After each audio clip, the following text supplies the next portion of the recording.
আসসালামু আলাইকুম সুপ্রিয় শিক্ষার্থী, আজকের এই ক্লাসে আলোচনা করব প্রাইভেট ও পাবলিক আইপি ভার্সন 4 অ্যাড্রেস। এবং আজকের ক্লাসে যে সকল প্রশ্ন কভার করব তার মধ্যে রয়েছে প্রাইভেট আইপি অ্যাড্রেস কি বা পাবলিক আইপি অ্যাড্রেস কি, এই জাতীয় প্রশ্ন অতি সংক্ষিপ্ত আকারে আসতে পারে। আবার ঠিক একই প্রশ্ন যদি বলা হয় উদাহরণসহ আলোচনা করো, তাহলে সেটি সংক্ষিপ্ত আকারে আসতে পারে। যেমন ধরো, উদাহরণসহ প্রাইভেট আইপি অ্যাড্রেস বর্ণনা করো বা উদাহরণসহ পাবলিক আইপি অ্যাড্রেস বর্ণনা করো। আবার দেখো, এখানে একটি প্রশ্ন রয়েছে রিয়েল আইপি ও প্রাইভেট আইপি কি। আসলে রিয়েল আইপি বলতে পাবলিক আইপিকে বোঝানো হয়।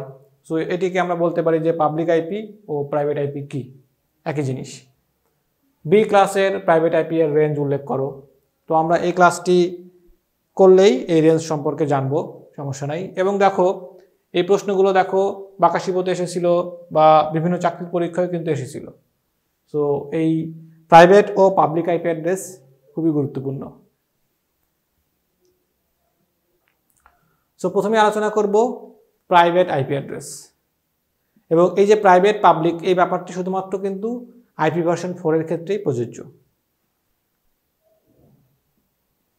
আচ্ছা, তোমাদেরকে যদি প্রশ্ন করি যে বর্তমান সময়ে পৃথিবীর জনসংখ্যা কত, তাহলে তোমরা হয়তো অনেকেই আনসার দিবা যে বর্তমানে পৃথিবীর জনসংখ্যা প্রায় 8 বিলিয়ন প্লাস, 8 বিলিয়ন বা 800 কোটির উপরে। আর আইপি ভার্সন 4 এর আইপি অ্যাড্রেস কত?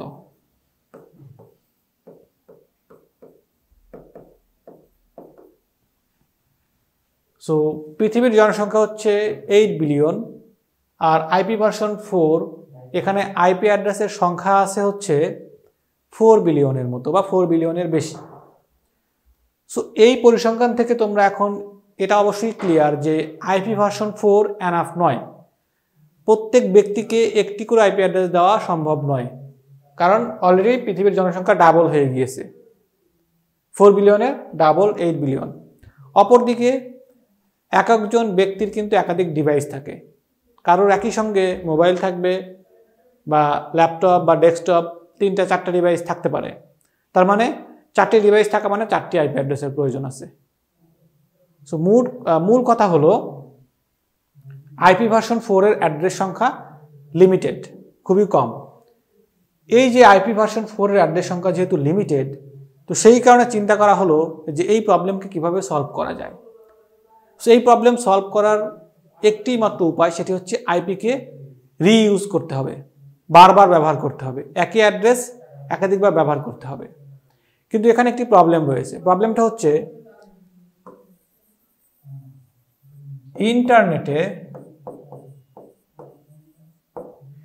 ইন্টারনেটে একই অ্যাড্রেস দুটি ডিভাইস ব্যবহার করতে পারবে না, তাহলে কনফ্লিক্ট হবে। ধরো একই অ্যাড্রেস দুটি ডিভাইস ব্যবহার করলে যখন কোনো মেসেজ আসবে ওই ডিভাইসের কাছে, তখন সেই মেসেজ তো দুজনের কাছে চলে যাবে। অথবা আমরা যদি এভাবে চিন্তা করি যে অ্যাড্রেস মানে একটি ডিভাইসের নাম, তো একই নামে দুটি ডিভাইস, তো আমি যদি একজনকে ডাকতে চাই তাহলে কিভাবে আমি সেটিকে ডিটেক্ট করব? সো ওই নামে ডাকলে তো দুইজনই হাত তুলবে, সমস্যা না? সমস্যা। সো ইন্টারনেটে কিন্তু আমার সেম অ্যাড্রেস হওয়া যাবে না, দুটি ডিভাইসের সেম অ্যাড্রেস হওয়া যাবে না, এখানে ইউনিক থাকতে হবে। আইপি অ্যাড্রেস ইউনিক হতে হবে, ঠিক আছে? তাহলে উভয় সংকট। এক নম্বর হচ্ছে ইন্টারনেটে আইপি অ্যাড্রেস ডুপ্লিকেট হওয়া যাবে না, ডাবল হওয়া যাবে না। অপরদিকে আইপি অ্যাড্রেসের সংখ্যা কম, সেটাকে রিইউজ করতে হবে। এই প্রবলেমের সমাধান হিসেবেই আসলে হচ্ছে প্রাইভেট আইপি অ্যাড্রেস ও পাবলিক আইপি অ্যাড্রেস। এখন আসি প্রাইভেট আর পাবলিকটা আসলে কি। সো ধরো এটি হচ্ছে ডুয়েট, এটি হচ্ছে বুয়েট, এবং এরা কানেক্টেড আছে ইন্টারনেটের মাধ্যমে। সো ইন্টারনেটে যখন কোনো ডিভাইস আসবে তখন অবশ্যই পাবলিক আইপি অ্যাড্রেস ব্যবহার করবে, পাবলিক, কারণ ইন্টারনেটে ডুপ্লিকেট হওয়া যাবে না। কিন্তু কোনো একটি ক্যাম্পাসের মধ্যে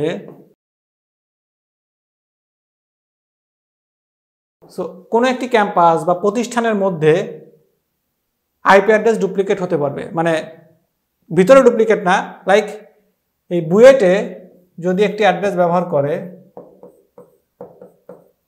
ঠিক সেম অ্যাড্রেস ডুয়েটও ব্যবহার করবে। দেখো কিভাবে আইপি অ্যাড্রেসকে রিইউজ করা হচ্ছে, ডুপ্লিকেট করা হচ্ছে। প্রথম শর্ত হচ্ছে ইন্টারনেটে কোনো আইপি অ্যাড্রেস ডুপ্লিকেট হবে না, সেগুলো হচ্ছে পাবলিক আইপি অ্যাড্রেস। পাবলিক তো ক্লিয়ার। এখন প্রাইভেট হচ্ছে, দেখো ডুয়েটে ঠিক যে অ্যাড্রেস আছে একই অ্যাড্রেস আবার বুয়েটে আছে, তাহলে কিছুটা চাপ কমবে না? অবশ্যই কমবে, যে এইখানে যে অ্যাড্রেস এইখানে আবার সেম অ্যাড্রেস। তবে এই ডুয়েটের ভিতরে কিন্তু এই অ্যাড্রেস দুইবার হতে পারবে না, মানে কোনো একটি প্রতিষ্ঠানের ভিতরে একই অ্যাড্রেস দুইবার হতে পারবে না। বাট প্রতিষ্ঠান আলাদা মানে হচ্ছে নেটওয়ার্ক আলাদা। ডুয়েটের নেটওয়ার্কে যে অ্যাড্রেস আছে একই অ্যাড্রেস এখানেও থাকতে পারে। সো এই যে ব্যাপারটা, যে এইখানে যেই নাম এইখানে সেম নাম আছে, বাট প্রতিষ্ঠান তো আলাদা, ফলে এরা কনফ্লিক্ট করবে না। তবে শর্ত হচ্ছে এই যে অ্যাড্রেস, এই অ্যাড্রেস যেহেতু এখানেও আছে এখানেও যেহেতু আছে, তো এই অ্যাড্রেস যেই ডিভাইসের সঙ্গে, মানে যেই ডিভাইসে এই অ্যাড্রেসটি আছে সেই ডিভাইস যখন ইন্টারনেটে যাবে তখন এই মাঝখানে এমন কিছু করতে হবে যাতে করে এই অ্যাড্রেসটি ইউনিক হয়ে যায়। তখন কি করা হবে, তখন এখানে একটি অ্যাড্রেস ধরলাম আছে এরকম,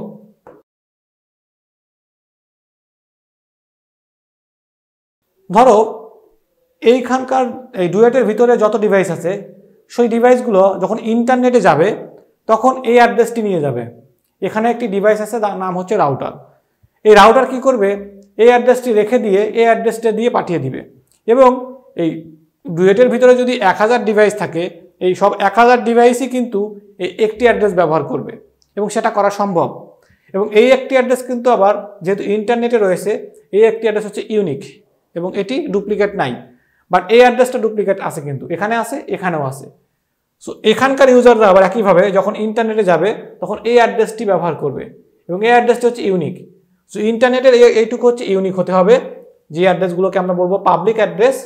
আর কোনো প্রতিষ্ঠানের ভিতরে যে অ্যাড্রেসগুলো ব্যবহার করব সেগুলো প্রাইভেট অ্যাড্রেস। আর যদি প্রাইভেট অ্যাড্রেস আমরা ব্যবহার করি তাহলে সেই একই অ্যাড্রেস কিন্তু অন্যরা ব্যবহার করতে পারবে। তবে একই নেটওয়ার্কে বা একই প্রতিষ্ঠানের ভিতরে আবার এই প্রাইভেট অ্যাড্রেসও ডুপ্লিকেট হওয়া যাবে না। তাহলে দেখো, যখন একই অ্যাড্রেস ডুয়েট ইউজ করতেছে, বুয়েট ইউজ করতেছে বা অন্য প্রতিষ্ঠানে ইউজ করতেছে, তখন কিন্তু আইপি অ্যাড্রেসের উপরে চাপ কমে গেল। এখন ধরো ডুয়েটের মধ্যে ইউজার আছে ধরো 1000, এই 1000 ইউজারের জন্য আমরা অবশ্যই 1000 আইপি দিব। সেই আইপি যদি প্রাইভেট আইপি দেই, আবার ঠিক একই আইপি এখানে ধরো 1500 ইউজার আছে, এই 1500 ইউজার ইউজ করতেছে একই আইপি, বাট যখন তারা ইন্টারনেটে যাচ্ছে তখন একটি আইপি অ্যাড্রেস ব্যবহার করতেছে, ব্যবহার করতেছে। এই যে একটি আইপি অ্যাড্রেস ব্যবহার করতেছে, এই টেকনিক ব্যবহার করার ফলে আমার দেখো 1000 ইউজারকে মাত্র একটি আইপি অ্যাড্রেস দিয়েই আমি কভার করতে পারতেছি। এখন এই কাজটা করার জন্য আবার অনেক ব্যাপার আছে, এটিকে বলা হয় ন্যাটিং, নেটওয়ার্ক অ্যাড্রেস ট্রান্সলেশন। সেটি আসলে অ্যাডভান্স ব্যাপার, সেটা নিয়ে আমরা এখন আপাতত কথা বলবো না। এখানকার মূল বিষয় হলো এই যে private IP address, that means কোনো একটি প্রতিষ্ঠানের লোকাল অ্যাড্রেস যেটিকে রিইউজ করা যায়, একই অ্যাড্রেস অন্য প্রতিষ্ঠানে ব্যবহার করতে পারবে, ঠিক আছে? ফলে ওভারঅল আইপি অ্যাড্রেসের যে চাপ সেটি কমে যাবে। আইপি অ্যাড্রেস যদি রিইউজ হলে ওভারঅল চাপ কমে যাবে। যেহেতু এখন পৃথিবীর জনসংখ্যা 8 বিলিয়ন হয়ে গেছে, তা সত্ত্বেও কিন্তু এখনও আইপি ভার্সন 4 ব্যবহার করতেছি আমরা আইপি ভার্সন 6 দিকে আস্তে আস্তে মুভ করতেছি, বাট স্টিল নাও এখনও আইপি ভার্সন 4 ব্যবহার হচ্ছে। এবং এটি সম্ভব হচ্ছে এই কারণে, এই প্রাইভেট আইপি এবং পাবলিক আইপির কারণে। কারণ পাবলিক আইপি লিমিটেড এবং প্রাইভেট আইপি রিইউজ করা যাচ্ছে, ফলে ইউজার ইন্ডের ক্ষেত্রে এই লোডটা কমে যাচ্ছে। সো এই হচ্ছে আমার বেসিক কিছু কথা। এখন আমরা আমাদের স্লাইডে ফিরে আসি। দেখো, প্রাইভেট আইপি অ্যাড্রেস ইন্টারনাল নেটওয়ার্কে ব্যবহার করা হয়। এটি পাবলিক ইন্টারনেটে রাউটেবল নয়, মানে পাবলিক ইন্টারনেটে এটি যাবে না, কখনোই যাবে না। রাউটেবল মানে হচ্ছে পাবলিক ইন্টারনেটে কিন্তু এই প্রাইভেট আইপি অ্যাড্রেস যাবে না, কখনোই যাবে না, ইউজ করলে কাজই করবে না। পাবলিক ইন্টারনেটে কোনো সার্ভার বা ডিভাইসে ব্যবহার করা হয় না, ঠিক আছে?